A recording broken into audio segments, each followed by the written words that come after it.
You are listening to an Unlocked New Models episode. Less than half of our interviews, discussions, audio dramas, or monologues are ever made public. To access all of our content, or to join the discussions in our Discord server, visit patreon.com/newmodels or newmodels.substack.com.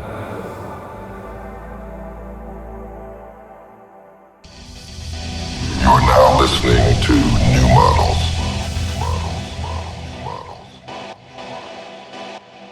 Dubai Diaries 2023. Before the trip, my thought cloud of Dubai was something like futuristic city, rich people, slavery, guaranteed imprisonment upon arrival at the airport. Later, I tried to cross-reference this initial thought cloud with some non-Americans from the West, and they agreed on the first three but didn't know about the reputation of the Dubai airport customs. I guess it's a particularly American association.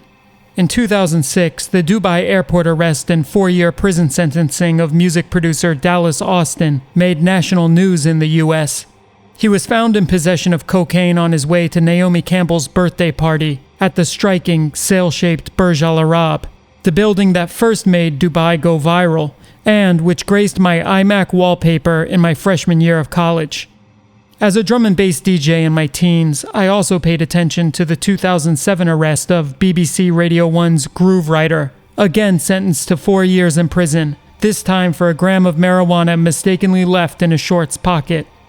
Things were quiet until 2014 when DJ Esco, the DJ of rapper Future, was arrested for an accidentally packed bag of weed at the Dubai airport. All three of these men were eventually released early, helped by the prominent celebrities and government officials from their home countries who advocated on their behalf. DJ Esco would name his next mixtape with Future 56 Nights, in memory of his time spent locked up in Dubai. In the mixtape's intro, Esco samples a voicemail from one of the police officers that he met in prison. It also contains, in my opinion, the greatest Future song of all time, March Madness, the only song, Esco says, that he could remember clearly in jail, and I too imagined playing it in my head day after day for hope and strength after my own inevitable arrest in the Dubai airport, if I ever dared to visit. When Shumon Basar invited Carly and me to give a lecture at the Global Art Forum during this year's Art Dubai, my Dubai thought cloud hung low and dark around me, swelling with intrigue and fear, like a storm approaching on the horizon. Shumon had sent us some essays he had written about the city for us to read before our arrival, a gentle nudge for us to leave any and all preconceptions, even our foundational Western frameworks, behind. If we did so, the trip would be far more interesting and rewarding. The flight was hell. We had to leave our apartment at 4 a.m. Our connection in Frankfurt was literally impossible, and after a delirious 5 hours spent in a German McDonald's, we boarded our new flight and then finally, at midnight, landed in Dubai. Of course, there was a security check after arrival, my now third of the day. Certainly the one which would find some forgotten contraband, or have me singled out as an undesirable, my hair shaved and tested, providing a chronological record of every forbidden chemical I had consumed over its entire length. Years of transgression read aloud in a Sharia court, each charge evoking a gasp, more horrified than the last, from the niqab-clad women who, for whatever reason, I imagined attending my trial. I stared at the checkpoint as I approached it, certain I would face the cutting edge of hypersensitive security technology, stuff the West found to be in violation of the most fundamental human right to privacy. Micromagnetic resonance rays that could not only see the chemical signature of every molecule in my possession, but could see through my skull and into my mind, rendering memories of my deepest, darkest secrets in perfect clarity on a small monitor in a dark room where uniformed men watched and gawked, shaking their heads in disgust.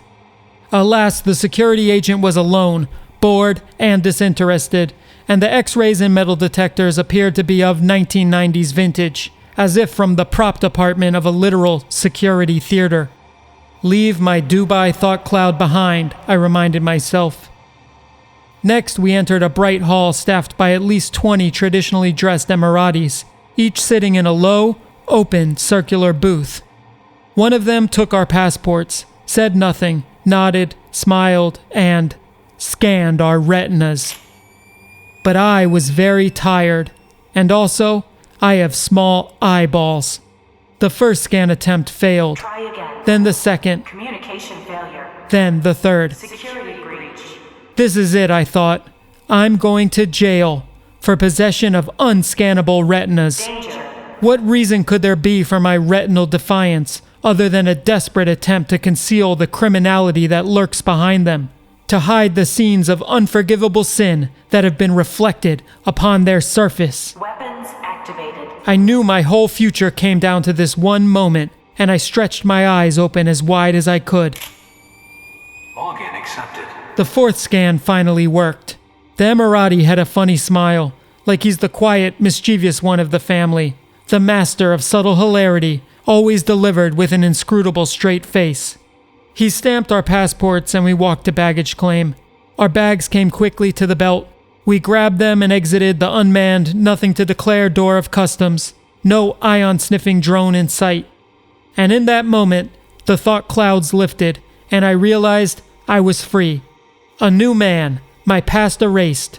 Nothing more than a pair of retinas and a name in the Dubai mainframe. A virtual tabula rasa, ready to be filled in a city created by the world. The airport metro was closed. It was too late at night. So we walked to the 4-lane cab stand, one for regular cabs with male drivers, one for the pink-topped women and children cabs with female drivers, one for the big cabs for big groups, and one for the limousines, black Lexuses with leather interiors and drivers who wore a shirt and tie. Behind the cab lanes was a wadi, or oasis, water gushing out of every rocky crevice, the palm trees and fountain streams lit from below. My sleep-deprived mind thought, celebration. We are in the desert, but water is flying everywhere. It's a water celebration. A sequence of airport staff in shirts and ties tells us, come here. Go there. Cabs are that way. Your cab is this cab. Only the last guy in a shirt and tie wasn't airport staff. He was a driver, and suddenly he was opening the door of his Lexus for us. We didn't have the energy to resist. We rode to our hotel with the windows down. There's this really particular feeling you get when you leave somewhere really cold in the day and land somewhere really warm at night. It's an electricity, a sense of magic and potential carried in the breeze as it rushes across your skin, and you feel a flutter inside, like you're coming up on a drug. The first thing that stood out is the size of the billboards lining the highway. They are unimaginably huge, like an office building turned horizontal. The one that stood out most was advertising Multi-Bank Group, a stock image of a white businessman smiling, arms raised, as $100 bills fell all around him from the sky. The world's #1 largest and most regulated financial derivatives institution. Incredible turnover of USD 12.1 billion per day. Invest with us because life is better with money, it read. Our driver was from Bangladesh. He lives in Dubai 10 months out of the year and then takes 2 months off to be home with his family. We got the vibe that by working in Dubai, he made enough for his family to have a relatively middle-class life in Bangladesh. Dubai has been a center of global arbitrage for over 100 years now, whether by capitalizing upon regional gold price differences in the early 1900s or those of human labor today.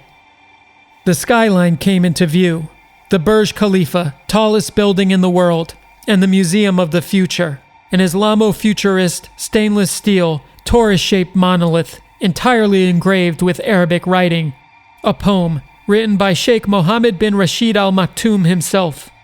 Dubai, like the rest of the UAE, is an autocratic tribal monarchy commanding a free market capitalist economy. Functionally, you could consider Dubai a startup city.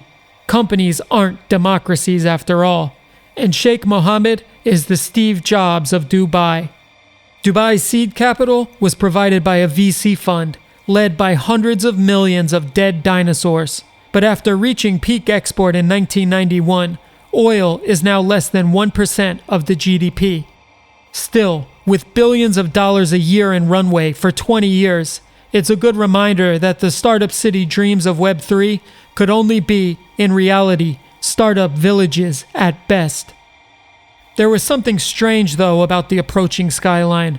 I had first perceived the Museum of the Future as a public art sculpture. In fact, it's 22 stories high, and with a width of maybe twice that, containing 30,000 square meters of floor space. And the sharp skyward spike of the Burj Khalifa, was it really that tall? Perhaps the retina scan also adjusts your eyes to make the tallest building in the world appear not quite tall enough, instilling a constant motivation in everyone to always aim higher. Or perhaps, passing the massive billboards advertising even bigger dreams, my brain calibrated to the Dubai billboard standard, making both the billboards and the buildings seem just normal in size. This particular perceptual shrinking would not stay with me, but a general disorientation would. Dubai is a city containing a multitude of cities, each with their own sense of elevation, density, economy, and scale. And it is the dizzying shifts between them, not the sci-fi architecture, that make Dubai feel like the future. In our online lives, we expand and contract our scope from the trivial to the existentially important, the individual to the planetary, without feeling anything, if we are aware of the shifts at all. But in Dubai, a city like the internet made material, where digital renders are actually physically built, every scope that humankind can access becomes visible, visceral, and impossible to ignore.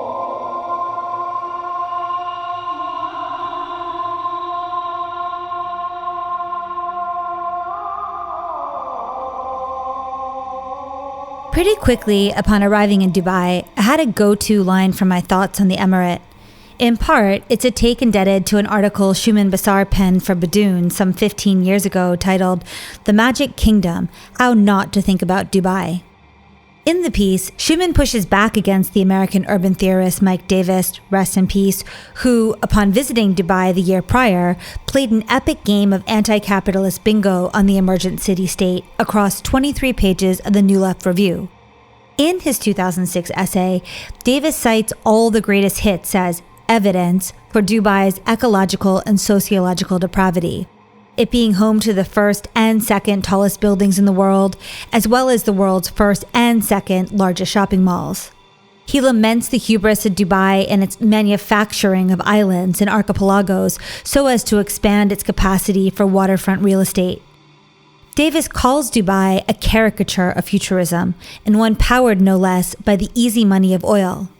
He then points to the U.S. military-industrial complex, the Halliburton employees and other U.S. government contractors who, at least at the time, were filing in and out of Dubai Airport's Terminal 2 in droves.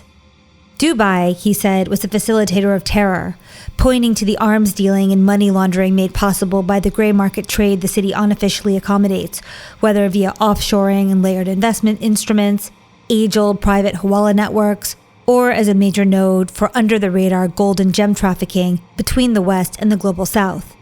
And then Davis turns to a discussion of class segregation and humanitarian rights, the cheap construction and service labor that has brought post-millennial Dubai into being. I'm here to tell you that all of this is more or less true, but also that to limit one's understanding of Dubai and the UAE more broadly to this framing is not only lazy, it forfeits an opportunity to better understand the complexity of the world as it actually exists.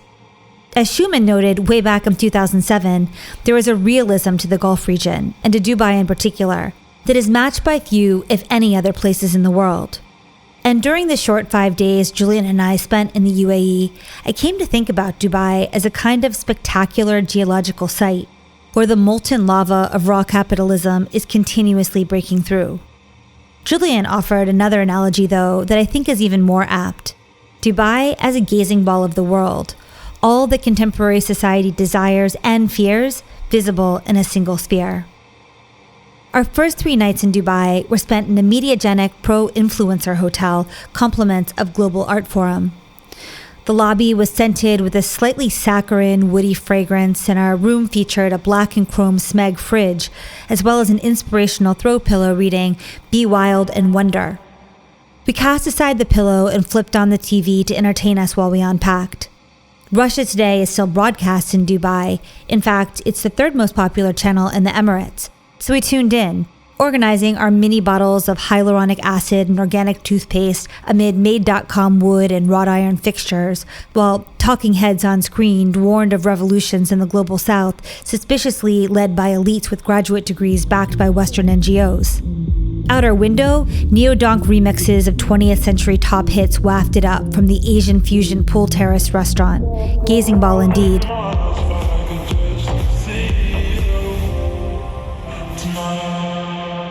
In morning light, we could better see our surrounds. The hotel was situated in a Florida-like suburban quarter called The Greens, directly adjacent to a free economic zone referred to as Internet City, which is bordered on one side by Dubai's main traffic artery, the Sheikh Zayed Road, and on the other by Jebel Ali racetrack. Side note, you might wonder how a place with average temperatures above 40 degrees Celsius, 100 degrees Fahrenheit, 5 to 6 months out of the year, could host a legit horse racing circuit. Well, beyond restricting the active season to winter months, the answer lies in the same adaptive features utilized by the city's human residents: air conditioning and swimming pools. Yes, horse swimming pools. Many barns conduct their off-season conditioning in water, maintaining their equine athletes' muscle tone, not by galloping laps, but by swimming them. Meanwhile, most of the UAE's professional stables are so thoroughly temperature controlled that it's not uncommon for top horses to emerge from summer break with partial winter coats. Back at the hotel, I gamble that I can make a quick errand to the Mall of the Emirates before the day's conference begins.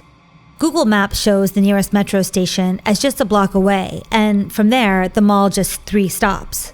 Totally doable.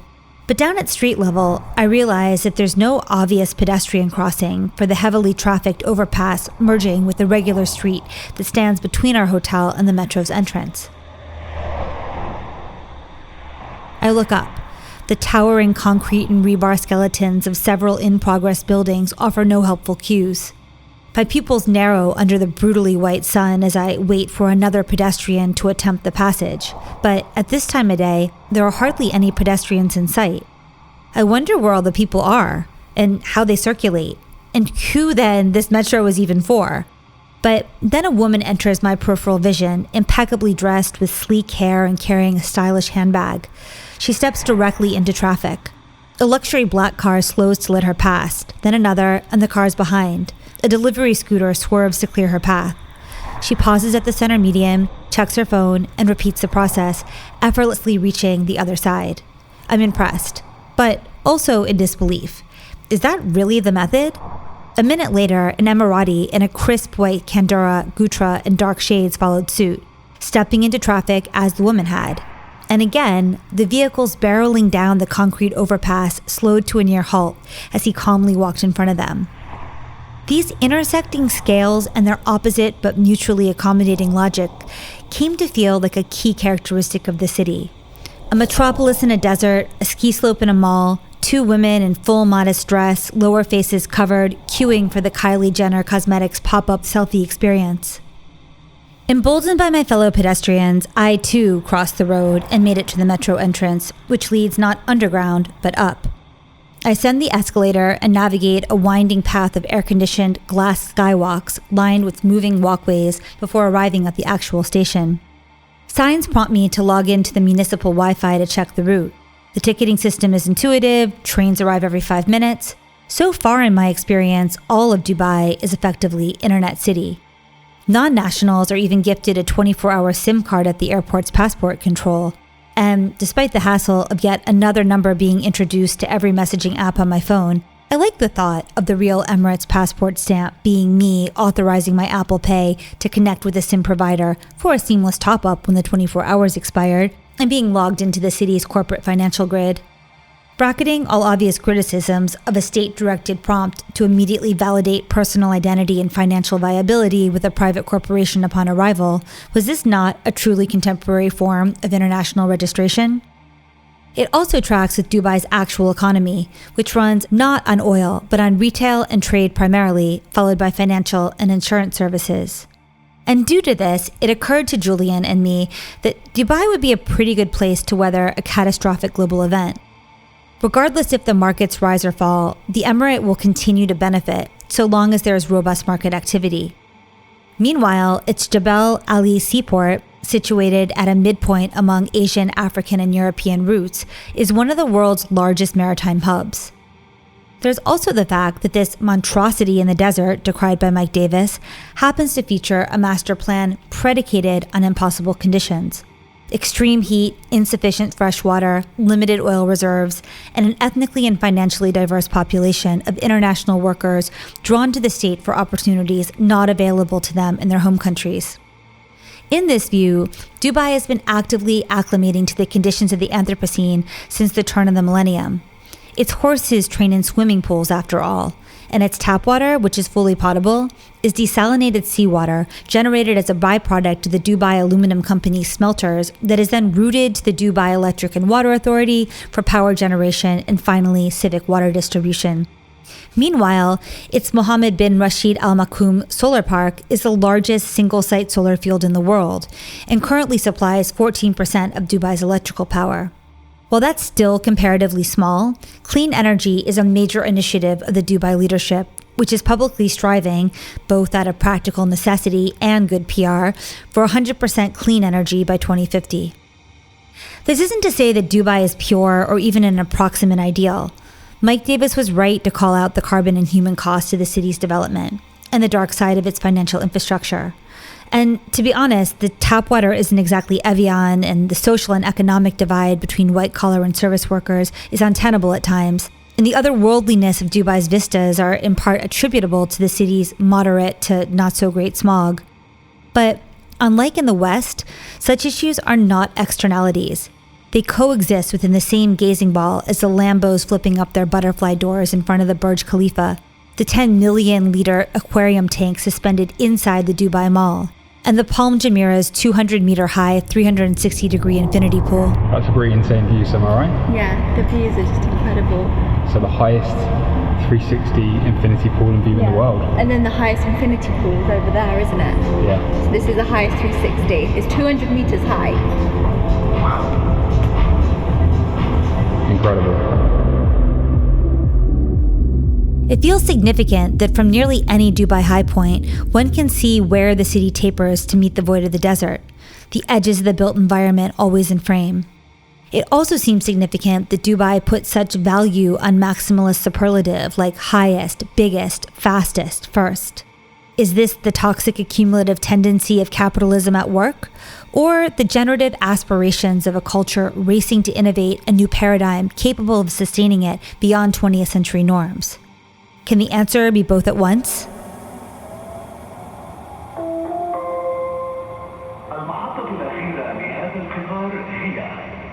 The next station is Airport Terminal 1. The outgoing security of the Dubai airport was the least rigorous of any airport I have ever been to. Maybe it's because they charge import duties but not export duties, I thought, and Google quickly confirmed this. There was, however, an automated rescan of my retinas, my Dubai eyes clocking out. Mission complete. I guess it's just a rephrasing, again, of Shumon's thesis, but at the trip's end, I felt like I was leaving a fantasy land with a reality check. This is not to say that Dubai's reality is the one reality, but it is a reality, a very, very large reality, and experiencing it causes a perceptual shrinking of the reality we've been conditioned to experience in the West. Dubai's hyper-reality, like the hyper-billboards, causes a recalibration of scale. The travel back was uneventful. I rewatched Mad Max Fury Road on the plane and thought, damn, all this over oil? They should have been like Dubai, diversified.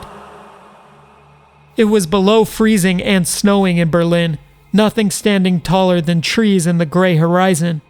And at the airport, young people in black, platform boots, chains, tattoos, here to do rituals in once productive industrial buildings, now repurposed to simulate an exhilarating apocalypse through pushing one's body and sense of reality beyond its natural limits.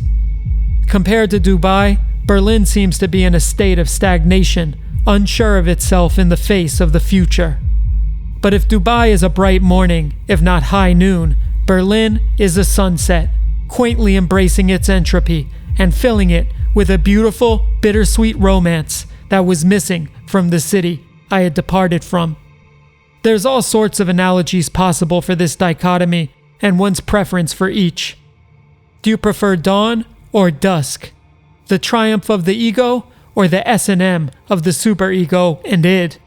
Do you prefer trad power realism or unattainable idealism? A functional and increasingly progressive autocracy or an inefficient, dysfunctional, and increasingly superficial democracy? What about neo-donk remixes of the hits, soundtracking your main character's self-ideation? Or is your thing hard and dark techno, obliterating your sense of self altogether?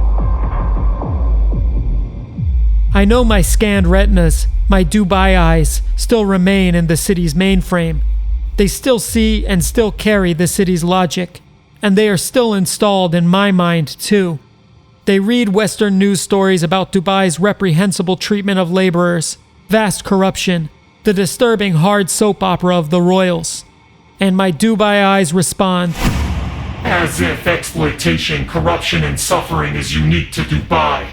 The only reason the West is appalled is because the West obscures its suffering behind veils of ideals, or tucks it away at the end of distant supply chains, as if that somehow makes the suffering more acceptable. So much obsession with individual freedom, so much time wasted debating individual freedom, so much violent crime being the most radical act of individual freedom of them all. Democracy is far too slow for the speed of the future, and you know it. Everyone LARPing 20th century activism, right and left, locked in an absurd flywheel of Alinskyan tactics, never intended for the accelerated virality of today's network society. Each individual a little authoritarian, demanding the world be homogenized in their own image. It's 2023. Wake the fuck up. The West is a democracy made up of 1 billion autocrats. Dubai has merely a handful of autocrats, and they've successfully built a true pluriversal city where conservative Muslims and Western atheists coexist and even cooperate, and nobody's demanding anyone else to change. You had a thought cloud of Dubai? Well, here's one for the West. Hope, cope, mope, and dope. Trying to reconcile this, I wondered, what is my thought cloud of the future itself? I realized I didn't have one. The future is impossible for one pair of eyes to see. But now, with 2 pairs, if I squint with them all, I can just make out its shape.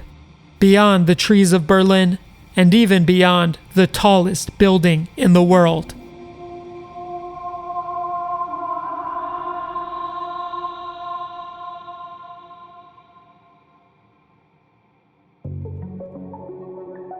Thank you for listening to New Models. Dubai Diaries 2023 was written and read by Carly Busta and Lil Internet. Sound design and mixing by myself, Lil Internet. We want to give a very, very special thanks to Shumon Basar, Commissioner of Dubai's Global Art Forum, among many other talents, for making our trip and thus this Dubai Diaries possible. At Shumon's invitation, Carly and I gave a talk with the theme Predicting Media, and it will be available online soon. Shumon brought together a lot of interesting people at Art Dubai, at a Lebanese grill, at an open-air glitterati rave, in the desert around a bonfire, at a beach club, and at an Indian truck stop. Some, we hope, will be joining us for an episode in the future, And a big shout out to everyone we got to spend time with in the UAE. Our Discord is having issues due to a Patreon bot update that nobody asked for and that ruined everything. We're working on it. Please check that your subscription is indeed active and disconnect and reconnect your Discord account to Patreon if you're having problems. Needless to say, we're back and we'll see you next episode. This has been a New Models production. Music and mixing by Lil Internet. For more, visit patreon.com/newmodels or newmodels.substack.com.